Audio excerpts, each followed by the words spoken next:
Welcome to the Electrical and Electronic Engineering Lecture Series. Your anchor person is Professor Michael Chukwudi Ndinechi.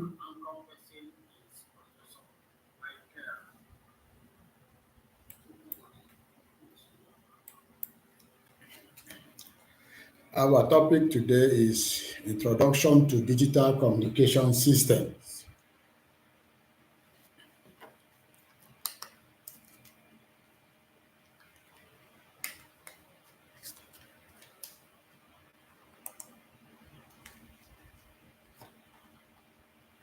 Please follow me in this lecture series by subscribing to my YouTube channel at http://youtube.com/@ndinechimichaelc.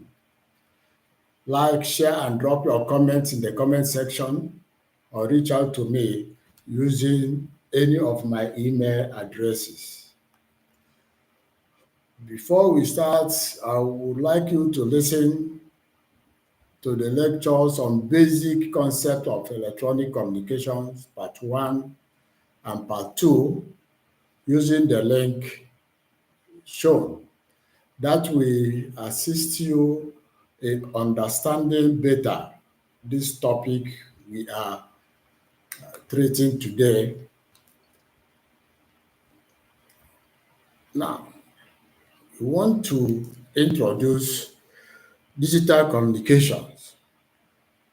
First, the purpose of any communication system is to convey information-bearing signal from a source to a user destination via a channel. Therefore, 3 basic elements must be available in order to realize this. And those 3 basic elements include the transmitting equipment or device, which serves to couple the information-bearing signal to the communication medium. The second is the communication medium itself, otherwise known as the channel, that helps to transport the information to the receiver at the end user's premise. And the third is the receiver, which is the device through which information is delivered to the user. The above elements are common to both analog and digital communication systems. However, digital communication systems have so many additional blocks to the analog system. Our main aim here is to look at those additional blocks with the view of understanding their workings. Categories of communication systems. Communication systems are classified into 3 main categories. One is the analog systems. The analog system is designed to transmit analog information using analog modulation techniques.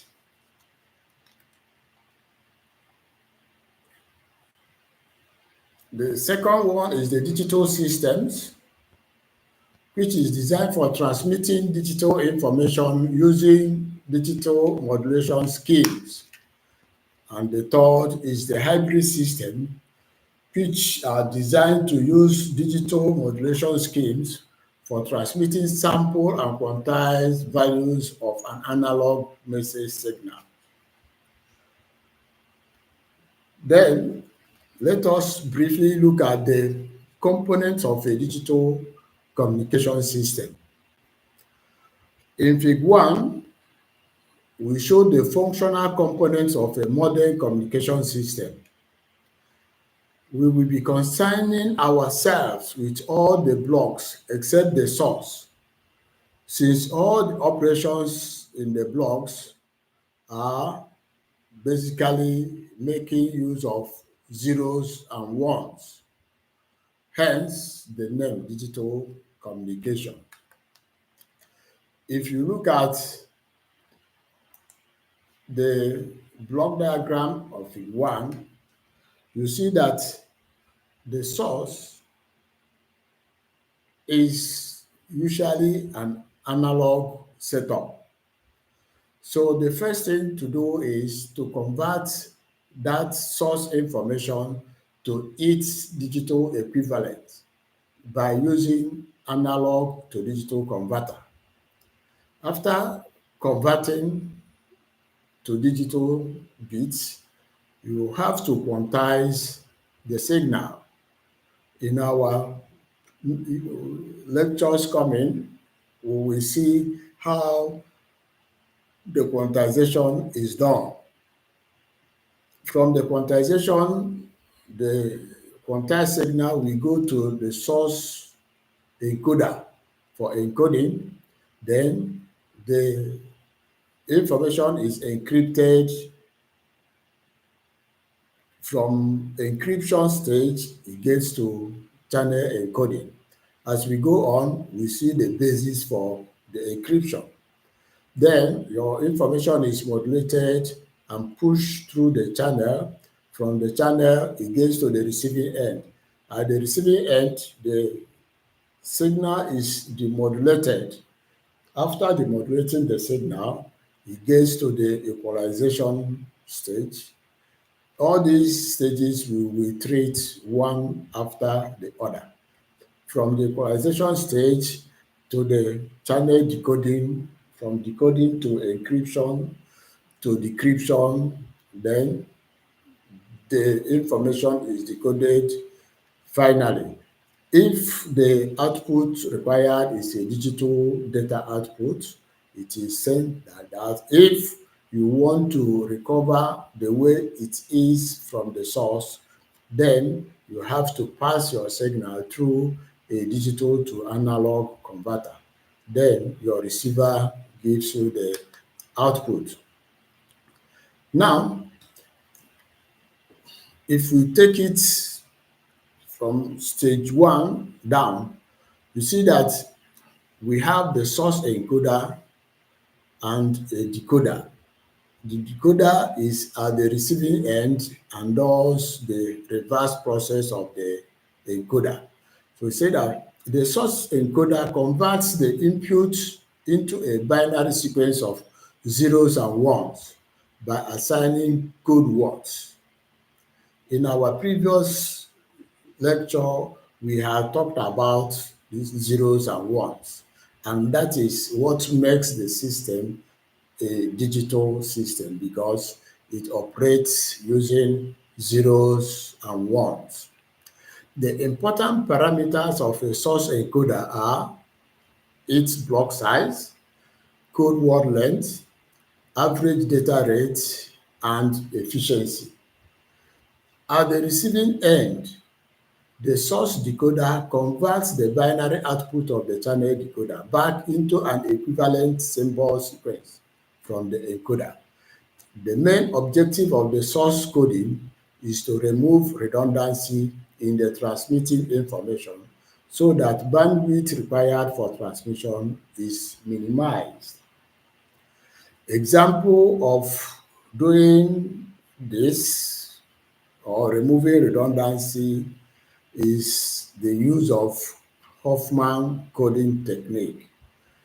In our subsequent lectures, we'll be looking at this Hoffman coding technique and see how it is being used to compress any information bearing signal. This compression is equivalent to what you call zipping. In the receiving end, you have to unzip. So what is really happening in the zipping is that redundant bits are removed. So the channel encoder and decoder operation consists of systematically adding extra bits to the output of the source coder. These extra bits do not convey any information but helps the receiver to detect and or correct some of the errors in the information bearing bits. The channel decoder recovers the information bearing bits from the coded binary stream by performing a complementary process, already being aware of the process and the encoder. It also helps error detection and possible correction. There are two basic methods employed in channel coding. One is the block coding. In the block coding, the encoder takes a block of k information bits from the source and adds R error control bits, where R is dependent on K and error control capabilities desired by the designer. The second one is convolution coding. The information bearing message bits is encoded in a continuous fashion by continuously interleaving information bits and error control bits. In our subsequent lectures, we also look at some form of block coding and some form of convolutional coding.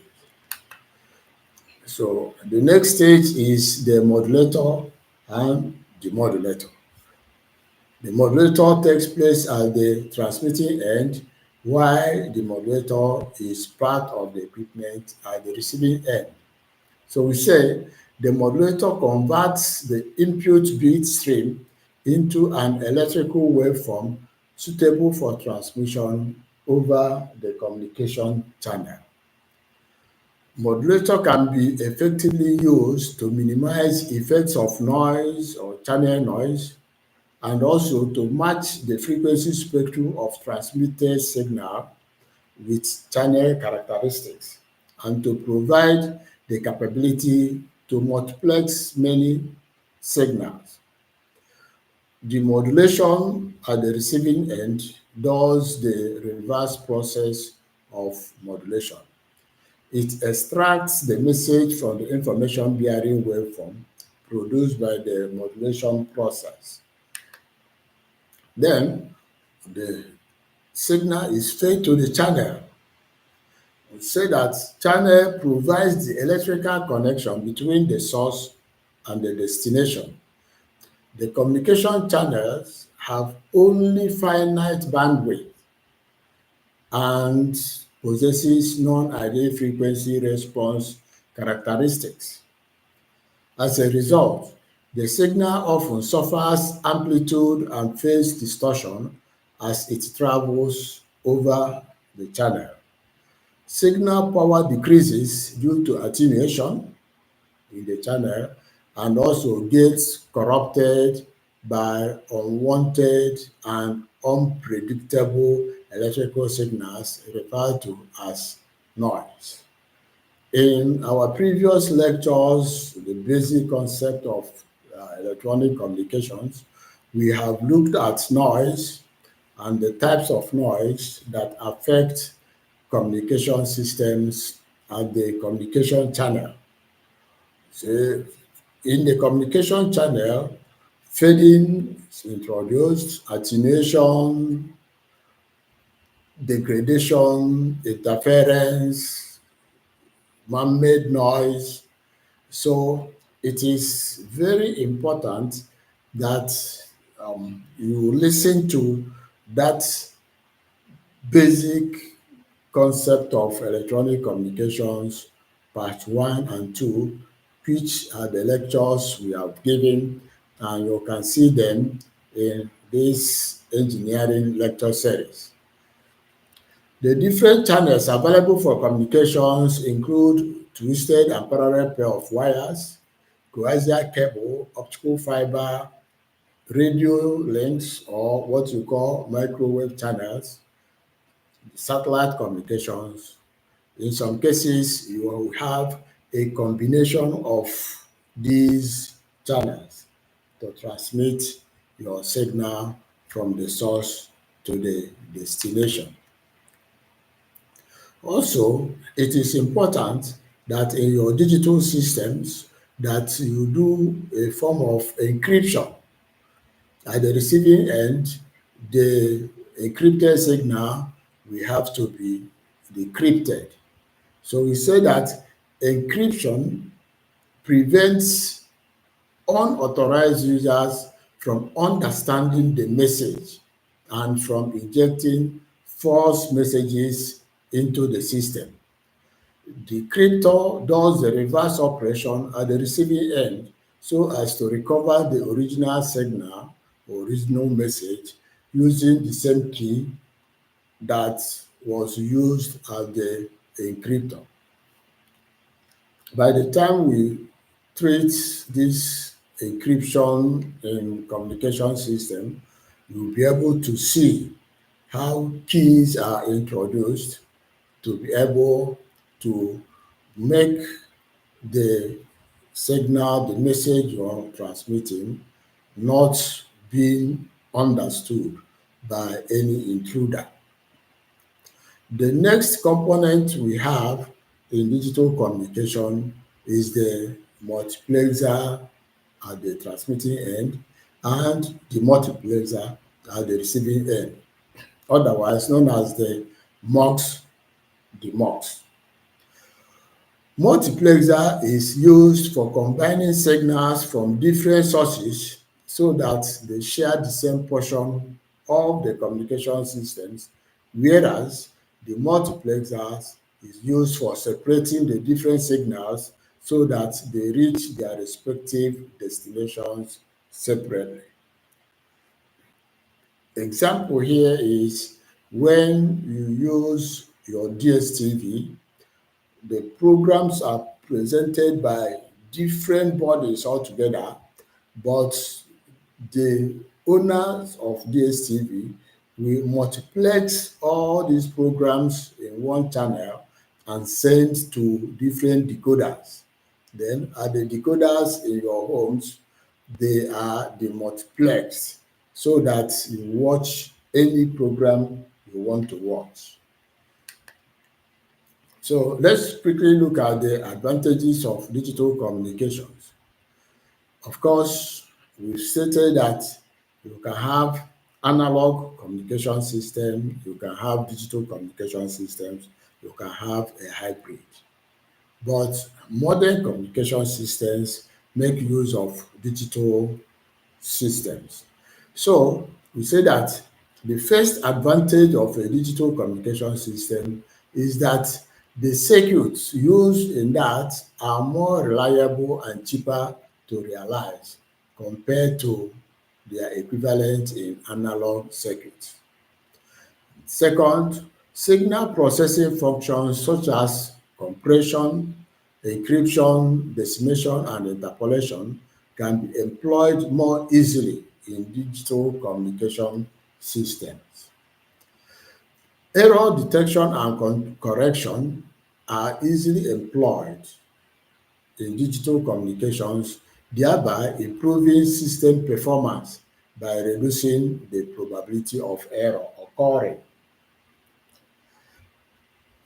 Hardware implementation is more flexible in digital systems than analog systems because of the use of microprocessors and very large scale integrated chips, and so on and so forth.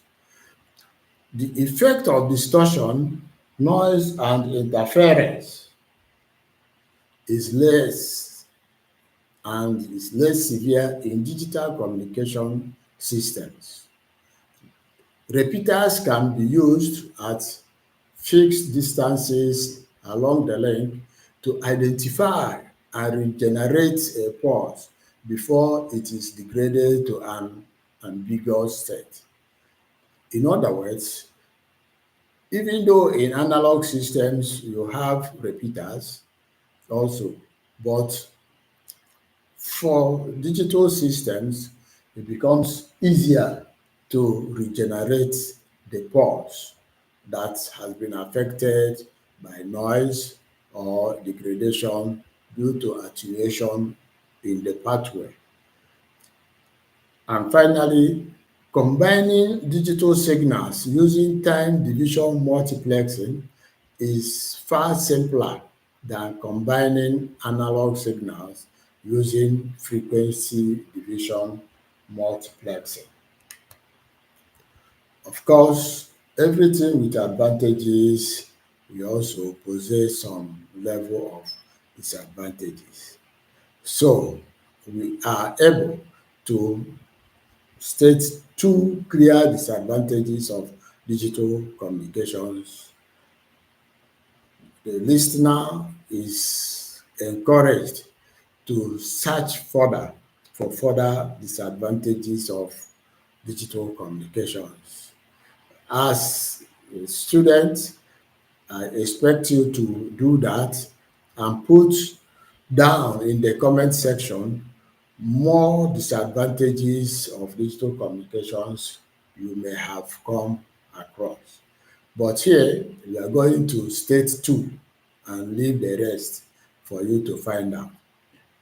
The first disadvantage is that digital transmission requires a large system bandwidth to communicate the same information in a digital format as compared to analog format.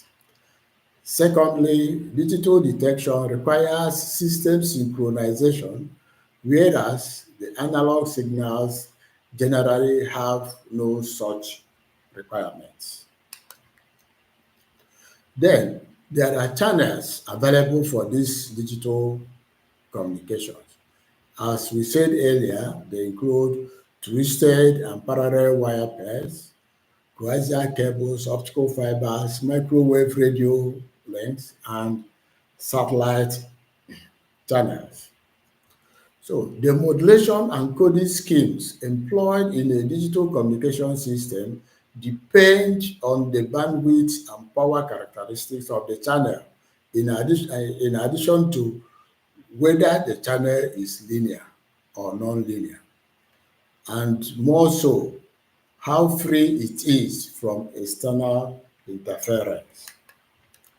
So let's look at them quickly, one after the other.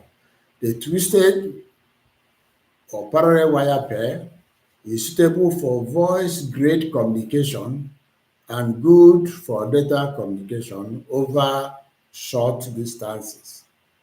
The channel has a bandpass characteristics occupying the frequency range of between 300 Hz to 3,400 Hz with a high signal to noise ratio of about 30 decibel or 30 dB and approximately linear response. This type of channel can take transmission rates up to 16.8 kilobits per second, which is very poor compared to today's demand.